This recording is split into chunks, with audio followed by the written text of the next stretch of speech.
Special Presidential Envoy. Brett has some comments, and then he'll take a few questions from you. Okay.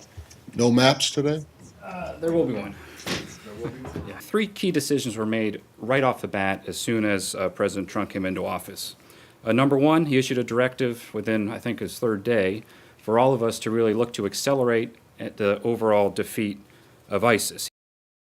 Second, when he looked at the situation in Syria, decided we have to set conditions for a political settlement in Syria by de-escalating the overall conflict.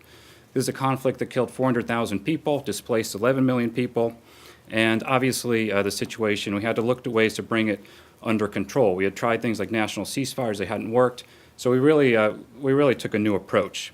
Looked at different parts of the country, tried to establish de-escalation zones, ceasefire areas, and really pragmatic, pretty hard-nosed diplomacy with the Russians.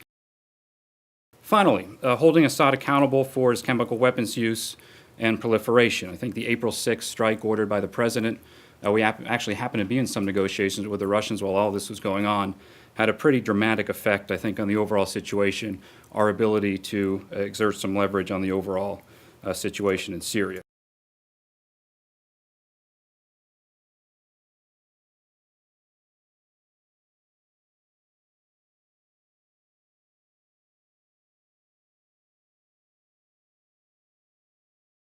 Everything in light green and dark green has been taken away from ISIS. It's about 98% of their former caliphate, and significantly 50% of all the territory that ISIS has lost, they have lost in the last 11 months.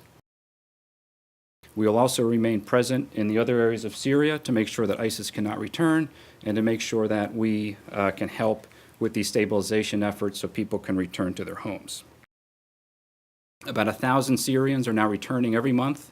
According to UN data from Jordan, first time we've seen that trend. That's something positive. We want to keep it moving.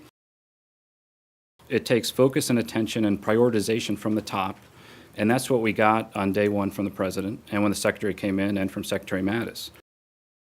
We'll continue to remain engaged with the Russians, and we want to settle the Syrian civil war through a constitutional reform process leading to UN-supervised elections in Geneva. And that is the key to unlocking reconstruction assistance in Syria writ large. Okay. Thank you, everybody. Brett, Thank you. so much. Thank you. Thank you so much.